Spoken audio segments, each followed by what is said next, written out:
Assalamualaikum warahmatullahi wabarakatuh.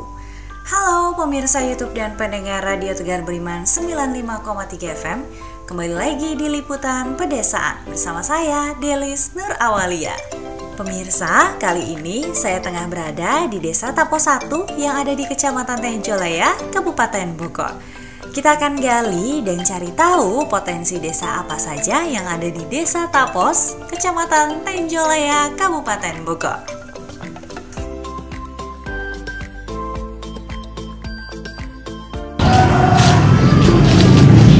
Halo, Assalamualaikum warahmatullahi wabarakatuh. Hai sahabat pendengar dan juga pemirsa YouTube Tegar Beriman 95,3 FM atau teman 95,3 FM. Kali ini kembali lagi dalam liputan potensi desa di Berita Pedesaan. Tentunya kali ini Delis dan juga rekan-rekan dari Tegar Beriman 95,3 FM mengunjungi Kecamatan Tenjolaya. Dan tepatnya Delis sedang berada di depan kantor Desa Tapos 1 Kecamatan Tenjolaya, Kabupaten Bogor. Selanjutnya nanti kita akan gali potensi desa wisata dan juga UMKM yang ada di Desa Tapos 1. Jangan kemana-mana, tetap di Berita Pedesaan.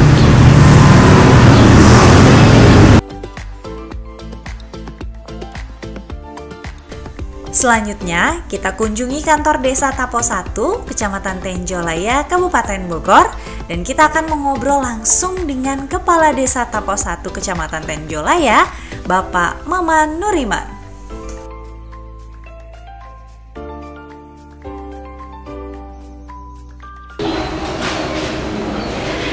Pemirsa dan juga sahabat pendengar, kali ini Delis akan mewawancarai Bapak Maman Nuriman selaku Kepala Desa Tapos 1 Kecamatan Tenjolaya, Kabupaten Bogor.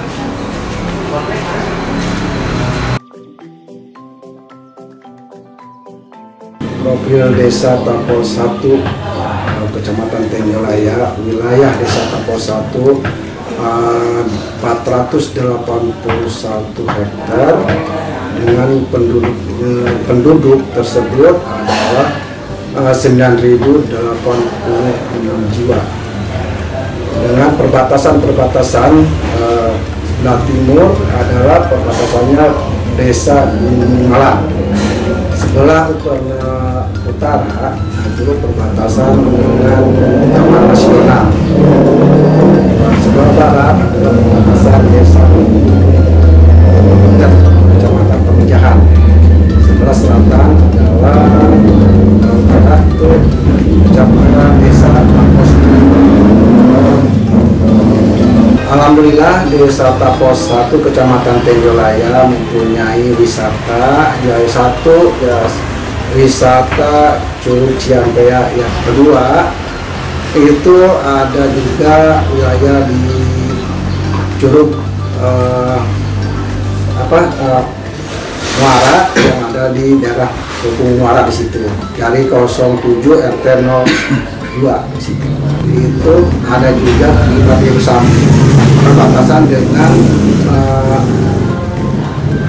Arca Domas di situ.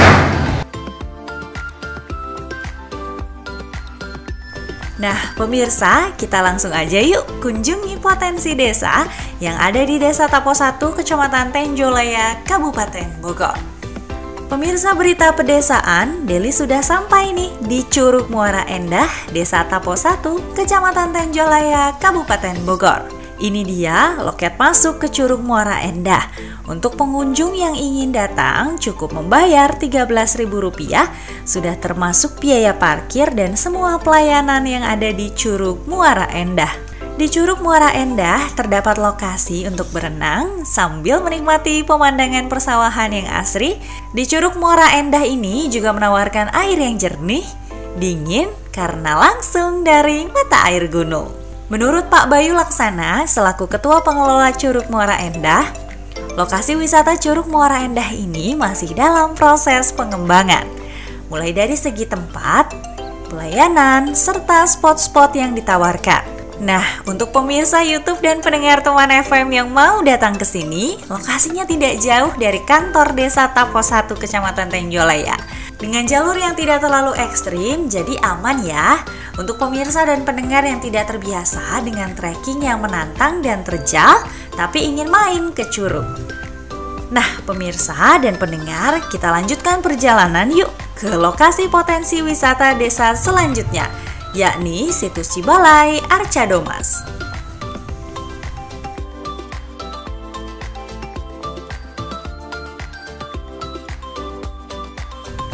Nah, pemirsa dan pendengar teman FM, situs Cibalai juga dijadikan pemakaman karena di situs Balai Kambang dan situs Jami Pacing terdapat nama-nama mengutapak Patah Aki Soleh, Eyang Nur Alam yang dimakamkan dekat atau berdampingan dengan situs megalit tersebut. Untuk lebih lengkap lagi, yuk kita langsung wawancara Kang Denny selaku Ketua Juru Pelihara situs Cibalai Arca Domas Desa Tapo 1, Kecamatan Tenjolaya. Ya, pemirsa dan juga pendengar Radio Tegar Beriman 95,3 Teman FM, kita kembali lagi dalam Berita Pedesaan. Kali ini Deli sudah bersama Bapak Denny, ya Pak ya, yang akan kita ajak wawancara terkait informasi akan kita gali di tempat ini berkaitan dengan tempat wisata Arca Domas ya, biasa disebutnya di sini. Selamat siang Bapak Denny. Siang. Perkenalkan saya Delis dari Radio Tegar Beriman. Dan pastinya kita mau cari tahu Pak potensi desa yang ada di Desa Tapo 1, Kecamatan Tenjolaya, Kabupaten Bogor. Dan memang tadi pada saat ngobrol di kantor desa ini diarahkan ke sini nih Pak, ke Arca Domas ya Pak ya biasa disebutnya. Mungkin bisa disampaikan Pak, tempat ini sudah berapa lama menjadi tempat wisata dan sedikit sejarahnya enggak Pak? Kalau di tempat ini kan pertama kali ditemukan oleh Belanda ya, oleh Belanda tahun 1914. Terus kesininya lagi mulai dikelola sama pemerintah pusat itu tahun 1982. Dulu itu kakek Kang Denny sendiri di sini tahun 1982 itu. Terus ininya lagi sama uang, berarti Kang Denny generasi yang ketiga sekarang. Jadi dikelola langsung secara turun-temurun gitu ya Kang ya. Oke. Dan di sini sepertinya tadi dulu ada lihat seorang yang jaga parkir gitu ya, terus yang bersih-bersih juga untuk menjaga kebersihan di area Arca Domas ini. Ada berapa total mungkin pekerja gitu atau masyarakat yang dipekerjakan di tempat wisata ini? Di sini kan ada 8 ya, ada 8 situs. Di sini kan ada honornya yang dari Banten, BPCB Banten, ada juga honor dari kabupaten. Cuman situsnya juga kan pisah-pisah. Ya di sini. Terus di bawah juga kan ada yang jaga parkir.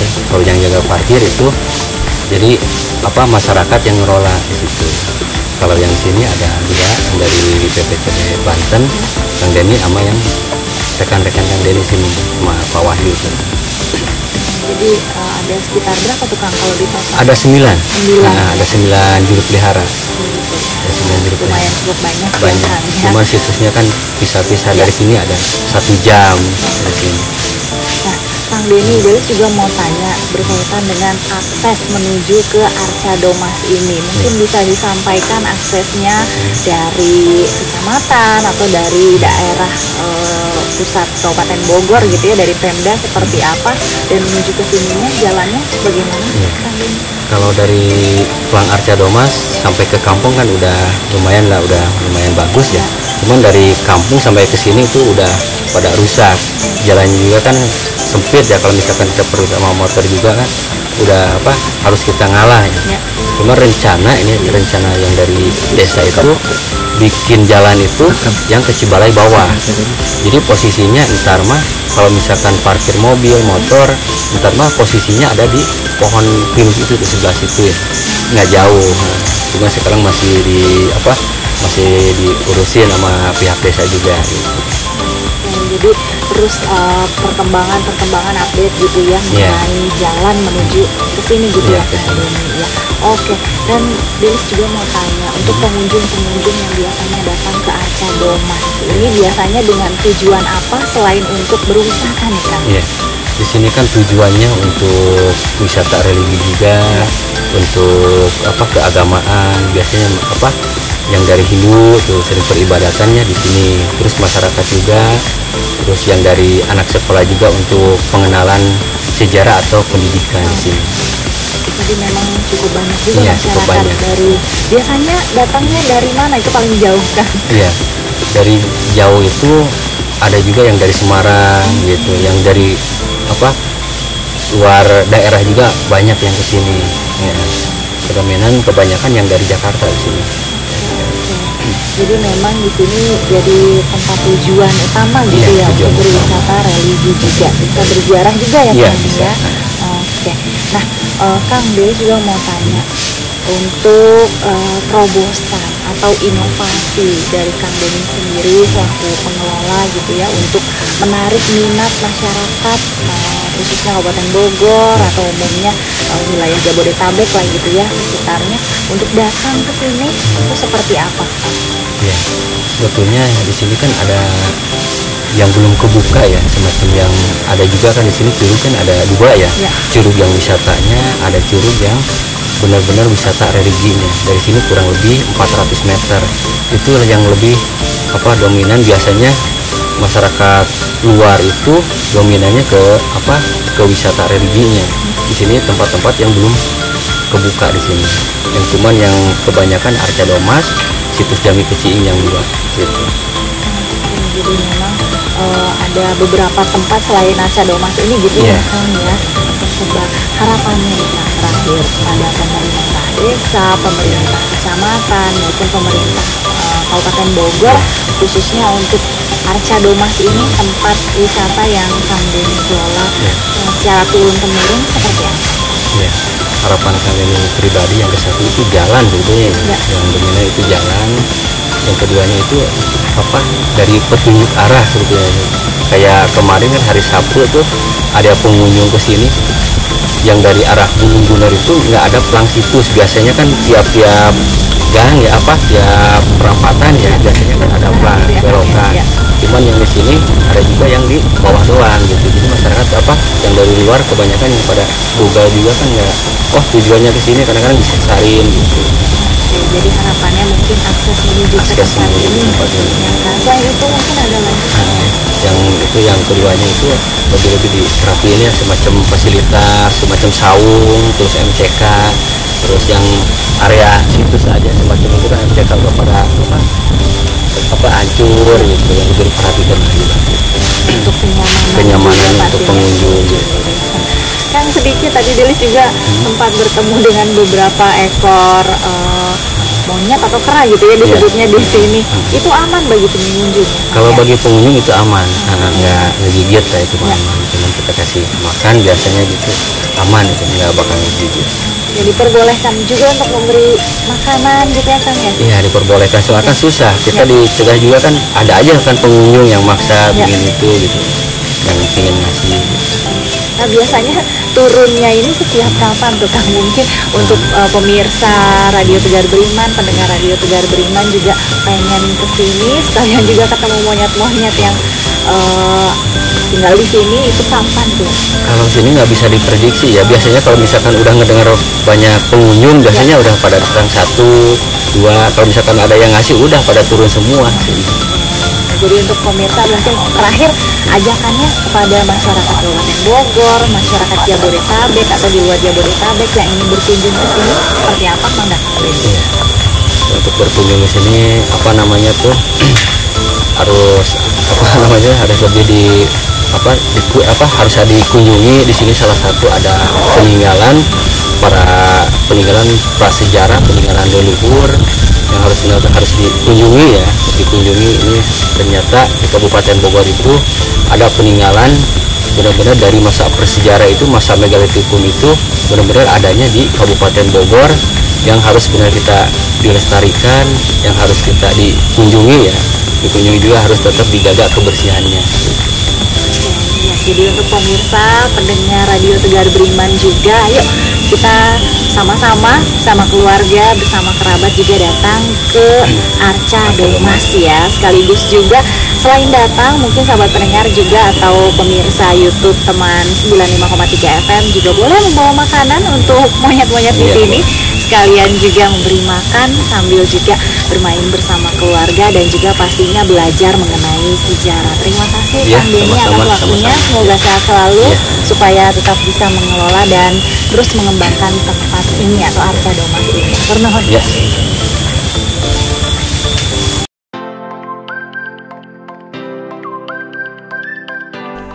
Nah, itu dia tadi wawancara Delis dengan Kang Denny sekaligus napaktilas situs Cibalai Arca Domas.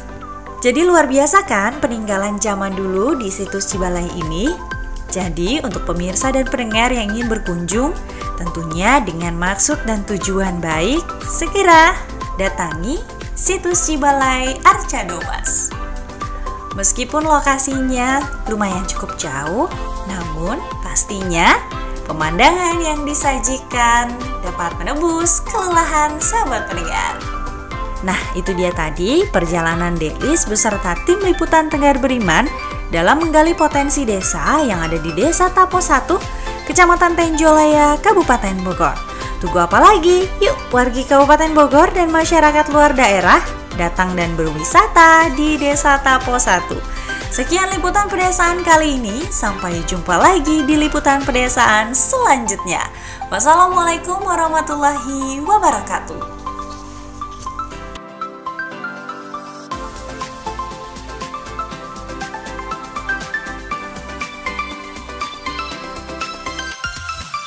Kang, ini Delis mau tanya, kalau yang di bawah itu apa tuh Kang? Oh, itu yang di bawah itu namanya teras ke-1 ya. Itu masyarakat yang disebutin Arca Domas, itu kayak bentuk muka yang di bawah tuh. Oh, jadi kalau dilihat itu bentuknya seperti muka gitu ya? Iya, kayak muka, ada dadunya situ. Itu teras ke-1, biasanya zaman dulu itu digunakan untuk masyarakat. Ya, digunakan untuk masyarakat di area ini. Biasanya dimanfaatkan untuk duduk-duduk. Iya, untuk duduk di situ.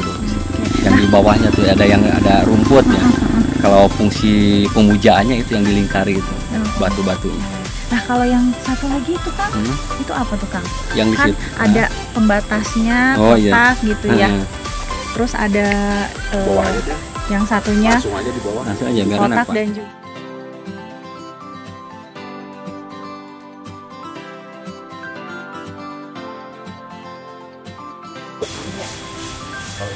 punden yang kelima ya.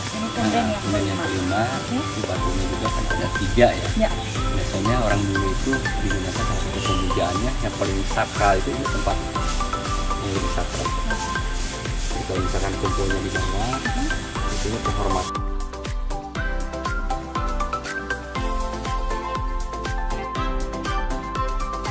Bangunannya ini punden, ya air kehidupan. Balai ini batu batu. Terus kan ada yang seperti ini nih Kang, ada yang berdiri, tapi ada juga yang tiduran. Itu apa sih Kang fungsinya? Terus dulu tuh dijadikan apa gitu? Kalau fungsi ini batu ini namanya kan yang berdiri tegak namanya batu menhir ya. Iya. Orang zaman dulu itu medianya dengan batu yang berdiri tegak itu. Jadi meyakini bahwa arwah leluhur itu singgahnya di situ, di batu-batu yang berdiri tegak. Oke. Nah, kalau ini nih kita naik lagi ke atas. Nah, ini teras yang keempat nih. Ini teras keempat biasanya digunakan kalau zaman modern sekarang khusus untuk menteri. Iya, para petinggi-petinggi, menteri. Ini bentuk bangun bertempat di sini gitu ya, adalah orang-orang petinggi lah gitu bisa dikatakan ya Kang ya. Terus ini kan juga ada batu menhir, cuman ini melambangkan ke Gunung Salak ya, melambangkan kayak bentuk Gunung Salak kalau dari sini. Jadi orang zaman dulu itu menghadapnya biasanya kalau misalkan ritual atau pemujaannya menghadapnya ke kiblatnya ke Gunung Salak, ke gunung. Yang paling tinggi ya. Paling tinggi. Ada lagi satu yang kelima ya. Ada lagi. Kita menuju ke apa kan disebutnya? Ini punden yang kelima. Punden yang kelima.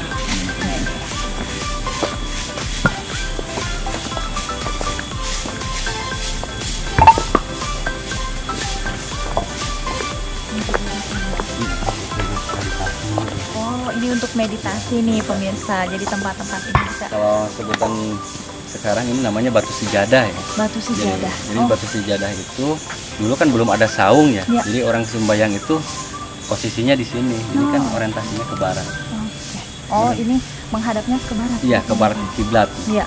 Kiblat. Jadi ini biasanya dimanfaatkan untuk bermeditasi, sahabat pendengar dan juga pemirsa. Ada juga cerita orang tua dulu Ya. atau masyarakat dulu, ini pernah disinggahi sama yang Prabu Siliwangi sama Pak Karno. Oh, Prabu Siliwangi dan juga Pak Semuanya Karno. ini telapak kaki. Ini telapak kaki Iya, dari telapak kaki. Ini telapak kakinya. Biasanya tempatnya khusus digunakan Prabu untuk Siliwangi. khusus Prabu Siliwangi Oh. untuk meditasi, untuk Ya. hening. Ya. Terakhir yang Iya. dikotakin gitu ya, diberi batasan. Nah, kalau yang ini khusus untuk batu gamelan ya.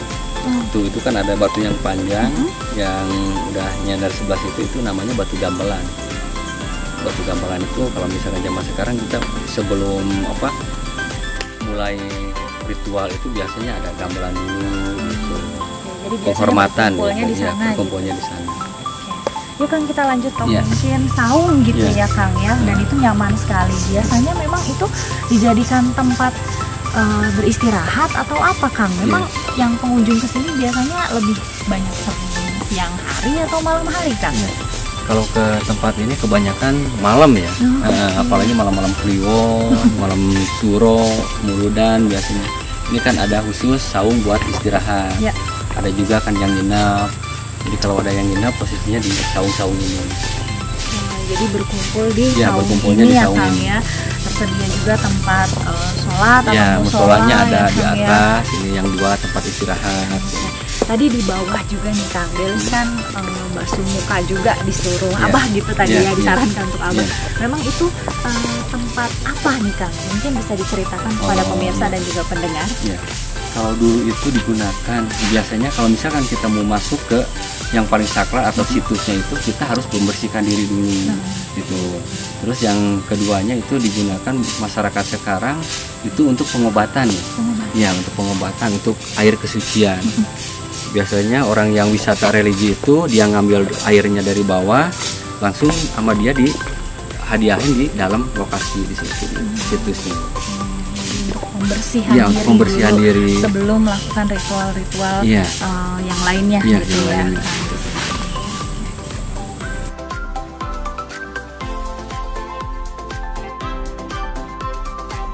Pemirsa YouTube teman 95,3 FM dan juga pendengar Radio Tegar Beriman 95,3 FM. Nah, itu dia tadi perjalanan Delis tentunya menggali potensi desa dari segi pariwisata yang ada di Desa Tapo 1, Kecamatan Tenjolaya, Kabupaten Bogor. Jadi untuk masyarakat Kabupaten Bogor atau di luar wilayah Kabupaten Bogor yang mau mengunjungi tempat wisata yang ada di Desa Tapo 1 ini, silahkan yuk kita kunjungi ke Arca Domas atau situs Arca Domas yang ada di Tapo 1 Kecamatan Tenjolaya ataupun ke Curug Curug Muara Endah ya yang ada di Desa Tapo 1 Kecamatan Tenjolaya Kabupaten Bogor. Nah, untuk pemirsa dan juga pendengar Radio Tegar Beriman, ikuti terus liputan berita pedesaan tentunya untuk menggali potensi-potensi desa yang ada di Kabupaten Bogor. Delis pamit undur diri, mohon maaf apabila ada salah-salah kata, dan terima kasih juga untuk sahabat pendengar dan juga pemirsa yang sudah menyaksikan dan juga mendengarkan informasi ini. Assalamualaikum warahmatullahi wabarakatuh. Bogor Sport and Tourism.